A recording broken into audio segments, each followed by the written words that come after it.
Salmo de número 4, como acabamos de ler. Na realidade, ele era um adolescente, um jovem, na verdade, que entrou na igreja desde a sua adolescência. Era da minha geração. Era um dos líderes, aqueles que estava à frente do nosso trabalho de adolescentes, depois na mocidade como jovem. Então, conviveu conosco. Até que em determinado momento, por algumas razões, ele abandonou a fé, como diz Paulo acerca do seu companheiro Demas. Ele simplesmente negou a fé, afirmou que não cria mais em Deus, não voltou mais à igreja.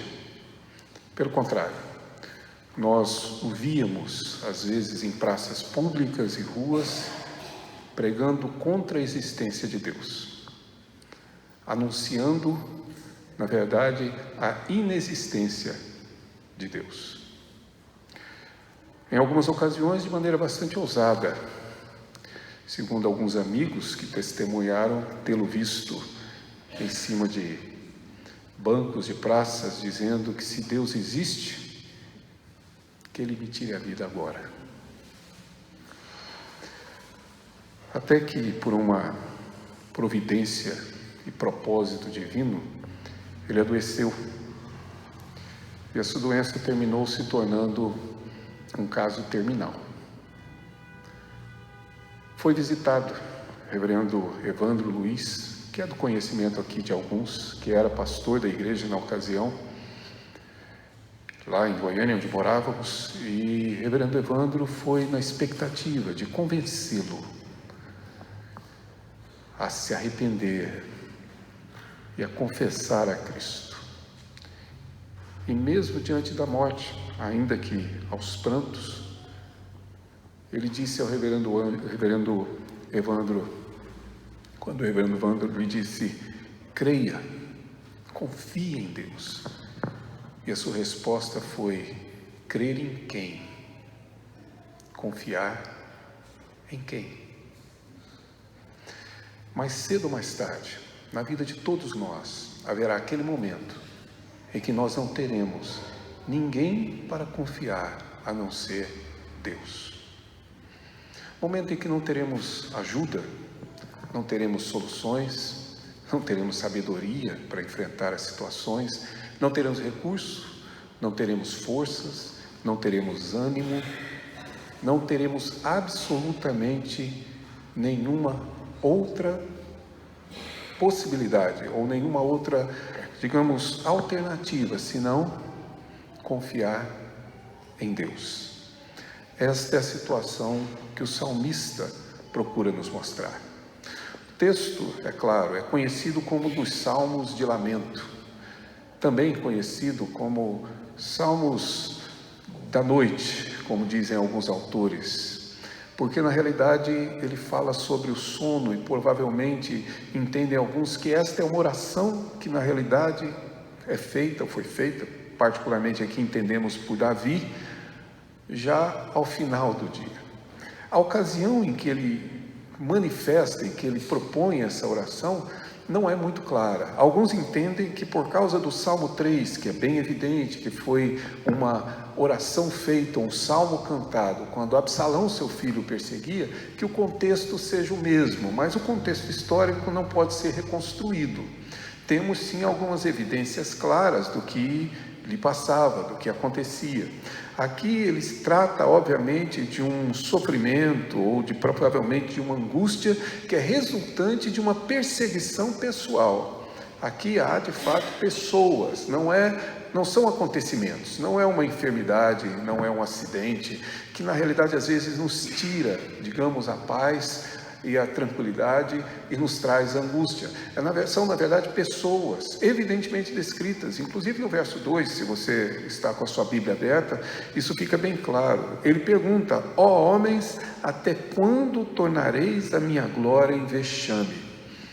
Muitos comentaristas entendem que isso aqui é um clamor messiânico, ou seja, Davi falando de Davi, mas claro, já aqui sendo usado como tipo para poder anunciar aquilo que na realidade se refere à glória de Cristo, quando os homens tentaram tornar em vergonha aquilo que era glória em Cristo Jesus, a glória dele ser tornada em um vexame, mas na realidade Davi passa aqui por essa situação. É Davi quem clama também, dizendo: até quando vocês vão de fato atentar contra a minha honra, atentar contra a minha reputação, digamos, atentar contra a minha glória, e fazer isso, claro, tentar transformar a minha glória numa vergonha.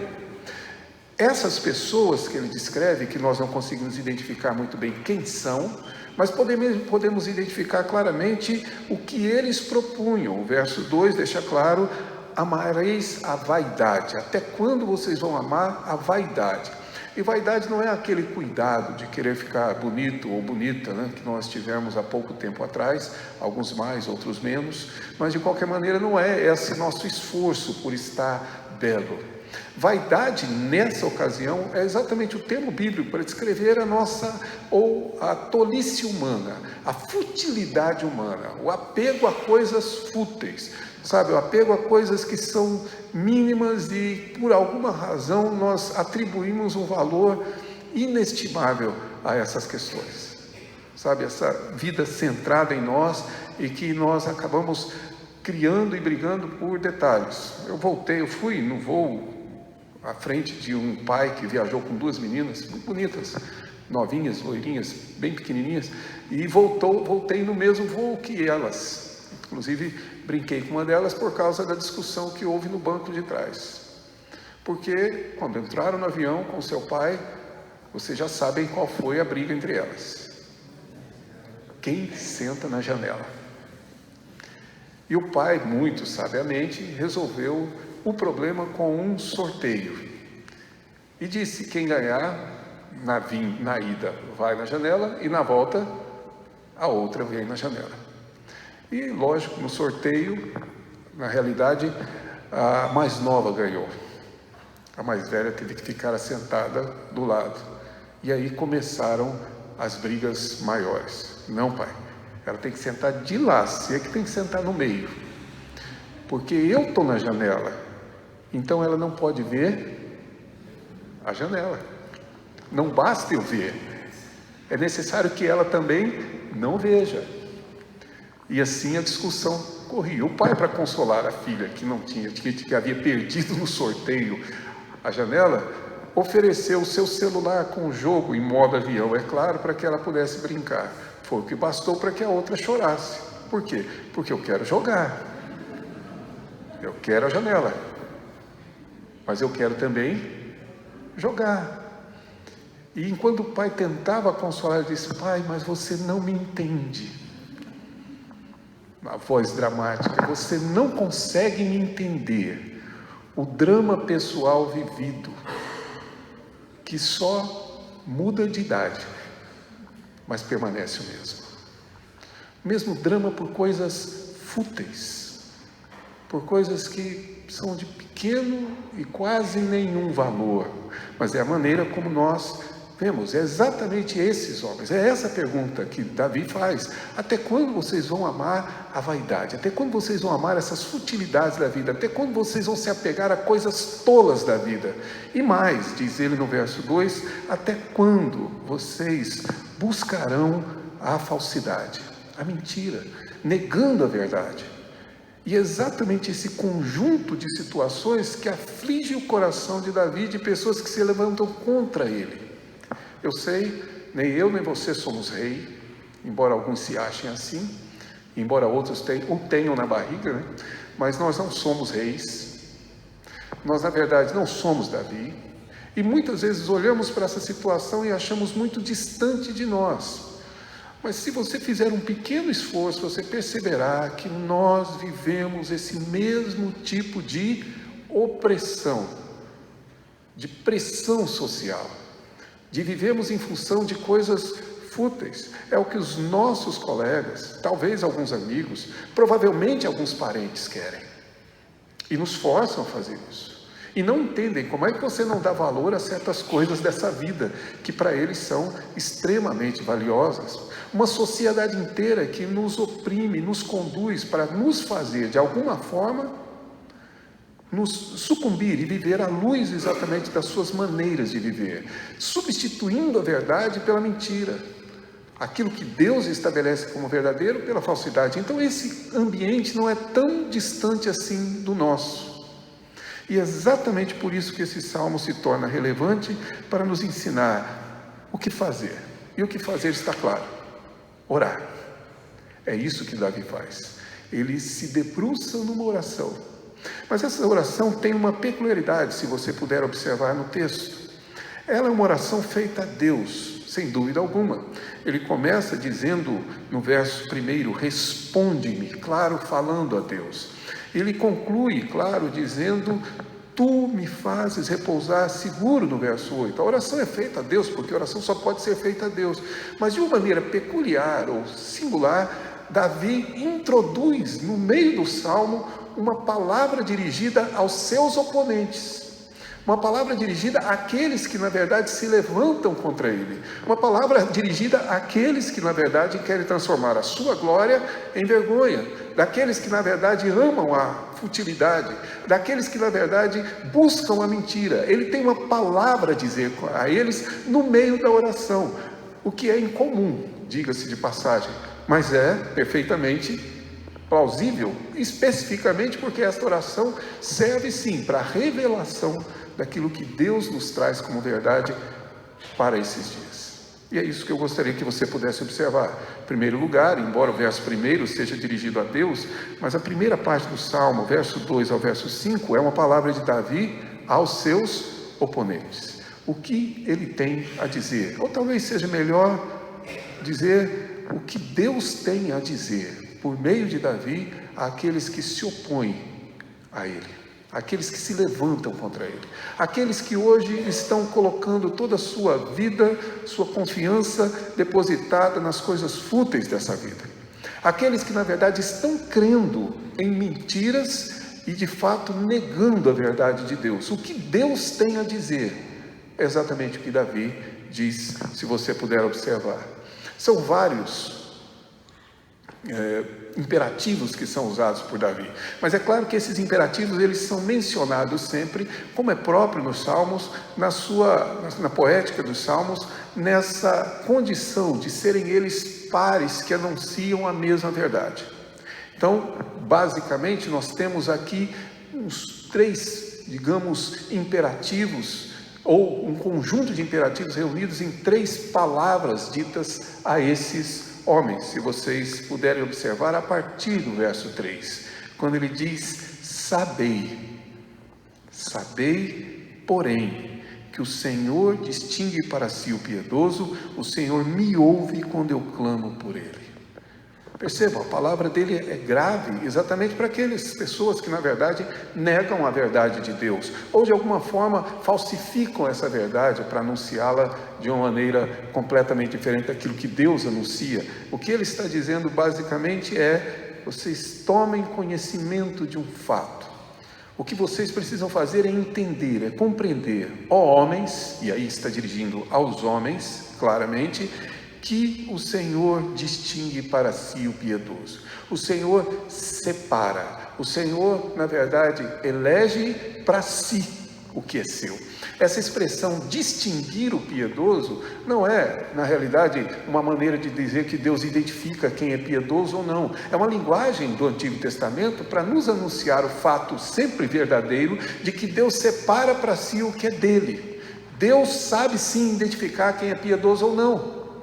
Deus sabe perfeitamente ler e perscrutar o nosso coração, ou como diz Jeremias, esquadrinhar o nosso coração, ou como diz Paulo, o Espírito na verdade a tudo de fato conhece no íntimo de nossas vidas. Deus sabe quem somos, Deus sabe o que fazemos, Deus sabe exatamente quem é que está reunido aqui, e Deus conhece aquele que é dele. é isso que Davi está dizendo. Portanto, aqueles que se opõem à palavra de Deus, aqueles que negam a palavra de Deus, e principalmente aqueles que de alguma forma tentam distorcer essa palavra, precisam saber definitivamente que Deus conhece os que são seus.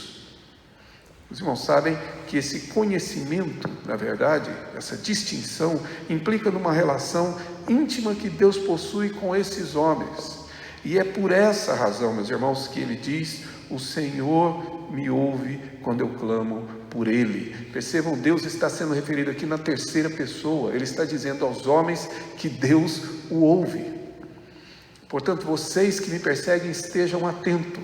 Vocês que se levantam contra mim, não estão se levantando contra mim, estão se levantando contra o próprio Deus, contra a verdade dele. Quando na verdade somos perseguidos por praticar a justiça, por amar a justiça, por amar a verdade, não é a nós que os homens perseguem, mas perseguem o próprio Cristo. Quando Paulo perseguiu a igreja, não foi a igreja que ele perseguiu. Quando Jesus, na verdade, se revelou a Paulo, Paulo perguntou: quem és? E a resposta é simples: eu sou Cristo, a quem tu persegues. Você persegue a mim.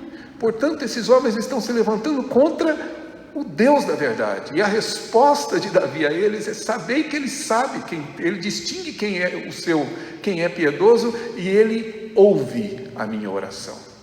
O Senhor responde a minha oração. O Senhor me ouve.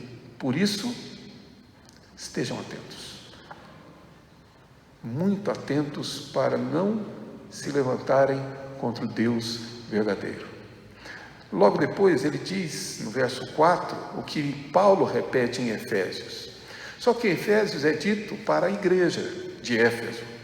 E aqui nós não temos absoluta certeza se esses perseguidores eram de dentro de Israel, ou seja, de dentro do povo de Deus, ou de fora. Mas de qualquer forma ele repete exatamente, ou ele pelo menos introduz aqui esse texto que é citado por Paulo em Efésios: irai-vos e não pequeis. Ou seja, ao levantar sua ira, levante essa ira sem pecado, sem injustiça, sem que seja movido exatamente pela nossa própria, digamos, do nosso próprio desejo pessoal, mas movido obviamente pela justiça de Deus. Irai-vos e não pequeis, que é repetido por Paulo. O que isso significa? O que vem exatamente adiante: consultai no travesseiro o coração e sossegai. E acredito que Paulo faz exatamente aqui, quando ele diz: não se põe o sol sobre a vossa ira, uma maneira, uma paráfrase, digamos assim, exatamente do que foi dito por Davi. Ou seja, coloque seu travesseiro, sua cabeça no travesseiro, e então se aquete. É meio estranho isso, mas nem tanto. Os irmãos se lembram quando nós lemos no Salmo, por exemplo, o Salmo 46, e diz: aquietai-vos e sabei que eu sou Deus? Que aliás eu estou à busca de uma música muito bonita sobre esse salmo e ainda não encontrei. O dia que encontrar, muita gente vai saber, mas ainda não encontrei. Mas o Salmo 46 não está tratando, na realidade, naquele texto, quando Deus diz: aquietai-vos e sabei que eu sou Deus, a palavra não é dirigida ao povo de Deus, mas aos seus inimigos. Porque anteriormente ele diz: sou eu que quebro o arco, despedaço a lança, sou eu. Portanto, aquietai-vos, porque a questão é comigo, diz Deus. O que Davi está dizendo é algo semelhante: coloque seu travesseiro e diz ele aos seus inimigos: aquietai-vos, fique quieto. Ou, se fosse no nosso português contemporâneo, diríamos: você não sabe com quem você está mexendo. É com Deus. Coloque seu travesseiro, coloque sua cabeça no travesseiro e se cale diante de Deus. Não peque motivado por uma ira indevida. A preocupação aqui, claro, de Davi é, de fato, exortar aqueles que se levantam contra ele. Verso de número 5, a terceira afirmação que ele faz: oferecei sacrifícios que sejam de justiça. É por isso que alguns autores entendem que esse texto, os inimigos de Davi aqui são pessoas de dentro do seu próprio povo, talvez até Absalão, porque ofereciam sacrifícios, mas os sacrifícios não eram sacrifícios de justiça. E por isso ele os repreende e diz: confiai no Senhor. Mas a palavra é dirigida aos homens. Fica claro no verso 2: ó homens, sabei que o Senhor distingue o que é dele e que ele responde à minha oração. É interessante, não brinquem com a minha oração, porque é alguma coisa que as pessoas completamente desprezam. Ele não está dizendo, não, de alguma forma, não confrontem o meu poder, a minha força, não confrontem-me na minha sabedoria. Ele diz: lembre-se, Deus ouve a minha oração e Ele responde a minha oração. Por isso, temam esse Deus, aquietem-se, calem-se diante dEle e confiem nele. Mas é dirigido aos homens. Mas, como eu disse, a oração que ele faz a Deus e dirigida aos homens no seu âmago também traz a oração que Davi faz a Deus. E agora ele fala diretamente com Deus. Aqui é sempre na segunda pessoa, verso 6, quando ele diz: há muitos que dizem, é Davi dizendo para Deus: quem nos dará a conhecer o bem? Quem é que vai nos fazer o bem? É o que as pessoas diziam: quem é que vai socorrer você? Quem é que vai ajudar você? Ou você acha que oração vai resolver seu problema? Ou você acha que sua fé vai te levar a algum lugar? Ou você pensa que essa vida cristã que você tem vai transformar você em alguém nessa vida? Ou você imagina, na verdade, que por alguma razão essa fé que você confessa vai tornar você uma pessoa realmente respeitada em toda a sociedade? A resposta é simples. Há muitos que dizem: quem é que vai fazer o bem por você? Eles dizem: quem é que vai te socorrer? Quem é que vai te auxiliar? E agora, quem é que vai poder realmente suprir a sua necessidade? Nós estávamos aqui em Bragança Paulista. Eu não conhecia nada de São Paulo. Eu vim num concurso de bandas, vim no ônibus, e eu era meio que o segundo na linha de professores.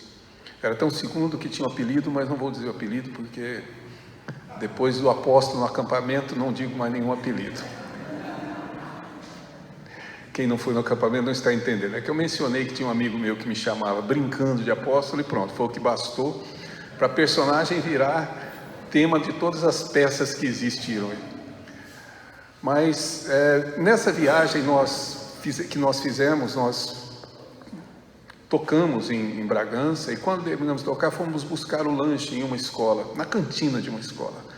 Eu levei 3, 4 alunos comigo, e quando eu cheguei até lá e fui buscar o lanche, que estava dentro da cantina, havia uma outra escola, aqui de São Paulo mesmo, lanchando.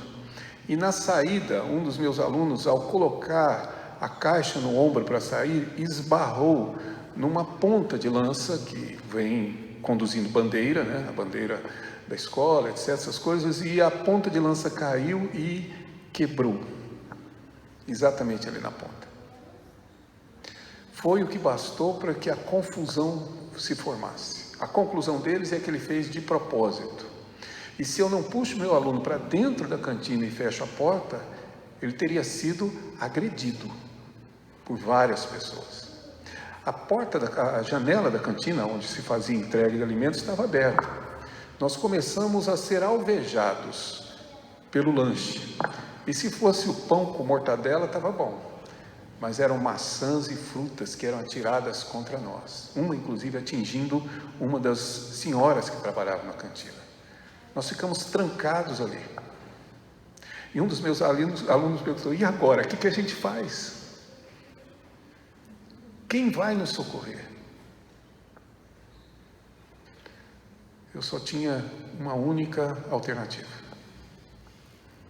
5 alunos, ou 4 alunos, com esse homem forte que vocês estão vendo, para enfrentar uma escola de alunos adolescentes, todos eles enormes. Só uma pessoa podia me ajudar.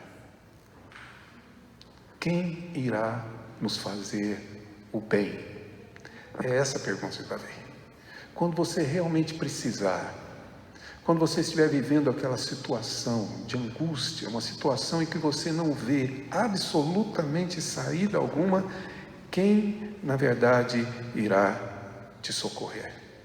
E é muito interessante a resposta que nós ouvimos de Davi no verso 6 a essa pergunta: Senhor, levanta sobre nós a luz do teu rosto. Você sabe de que o Davi se lembrou? Da bênção araônica. A bênção que Arão impetrou em nome de Deus sobre o seu povo. Que o Senhor sobre o seu povo levante o seu rosto e dê paz. Foi exatamente o que Davi lembrou. Quem irá me ajudar?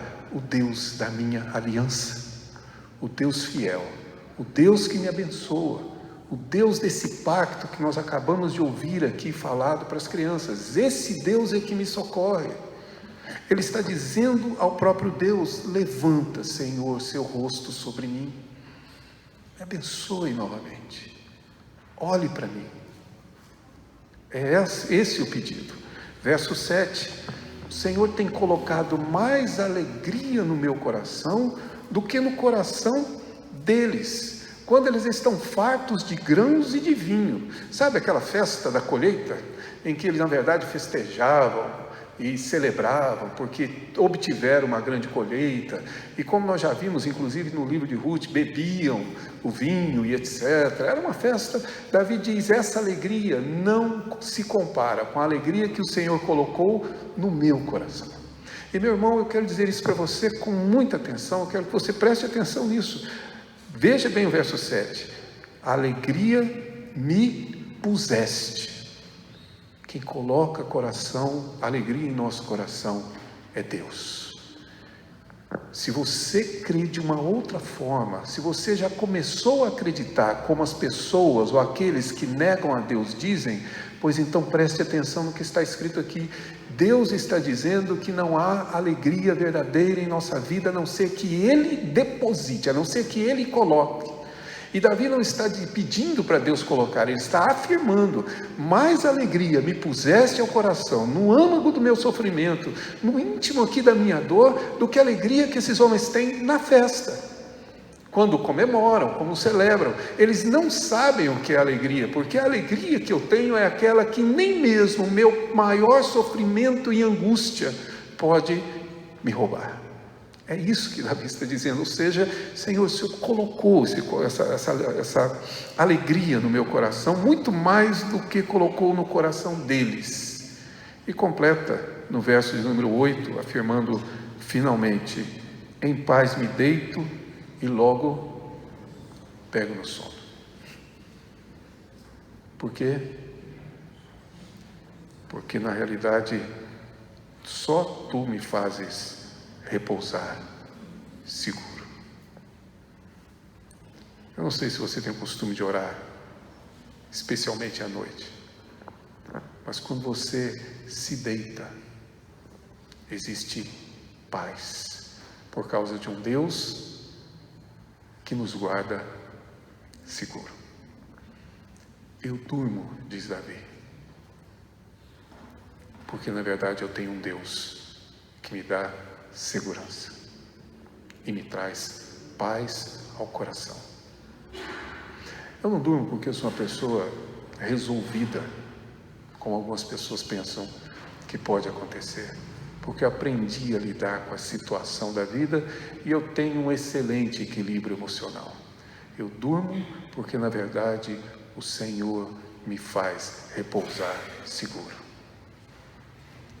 Senhor, levanta o teu rosto sobre mim. Há 2 pedidos nesse salmo, se você puder observar.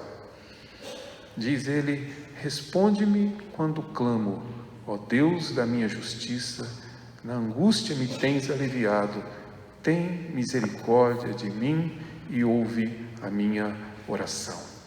E outro pedido é exatamente o do verso 6, levanta sobre nós a luz do teu rosto. Como eu disse no início do culto, entendo que provavelmente, ou com certeza, todos nós viemos com sentimentos diferentes aqui. E é bem provável que você, como eu, tenha alguma angústia, alguma ansiedade, porque mesmo quando temos grande alegria, existe ali uma ponta de preocupação, de ansiedade, de angústia, sempre marcando as nossas vidas. É assim que nos reunimos, é assim que, na verdade, nós cultuamos a Deus. É por isso que Paulo nos orienta a trazer diante dele a nossa ansiedade. Ou como Pedro escreve também, devemos nós lançar a nossa ansiedade em Deus, porque Ele tem cuidado de cada um de nós. O que o Salmo 4 nos ensina é exatamente isso. Ou nós, de fato, confiamos em Deus, no Deus fiel, ou nós teremos que fazer parte do grupo que aqui diz claramente: busca a mentira e ama a vaidade. É curioso como a gente tem dificuldade em entender isso. Hoje pela manhã eu dava uma aula de escola dominical, uma classe única na igreja de Joinville, onde eu estava, e aconteceu um fato bem curioso. O pastor da igreja, pessoa boníssima, muito receptivo inclusive, ele estava assistindo a aula, mas ele esqueceu o celular dele com o volume alto. Então, não percebeu que o volume continuava alto. De vez em quando a gente sempre precisa, né? Ou desligar ou baixar o volume, mas ele deixou com o volume alto. E eu estava falando, próximo, em pé, diante da igreja, embaixo, não no púlpito, dando a aula. E, ouvindo a minha voz, o Google entendeu o que eu disse. Eu estava falando sobre a Escritura, inclusive em 1 João, que eu já preguei aqui para os irmãos, e o Google ouviu. E sabe o que ele disse? E que todos que estavam próximos, no banco do lado esquerdo, ouviram o celular, ou seja, o Google repetir e dizer. Quando eu falei sobre algumas coisas, ele repetiu dizendo: isso é verdade.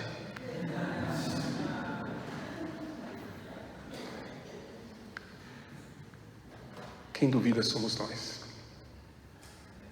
que vamos sair para enfrentar uma semana de dificuldades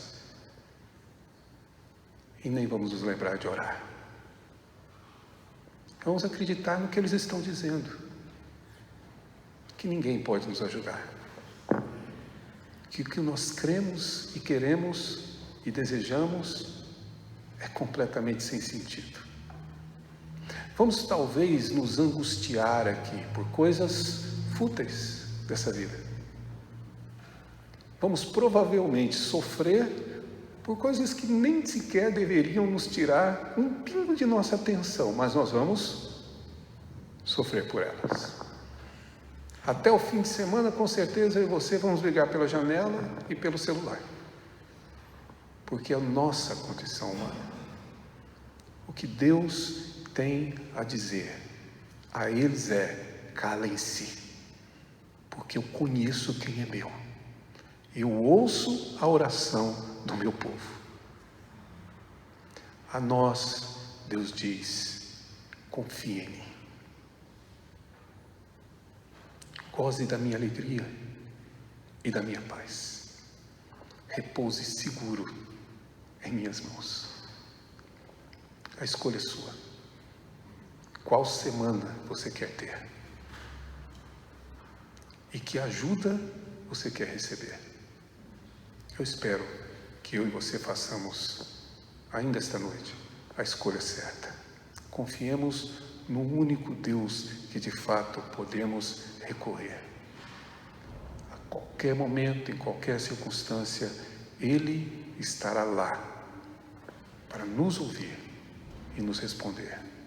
Eu espero que você creia na oração que você faz. Que Deus nos abençoe a crer e a confiar nele assim, fielmente.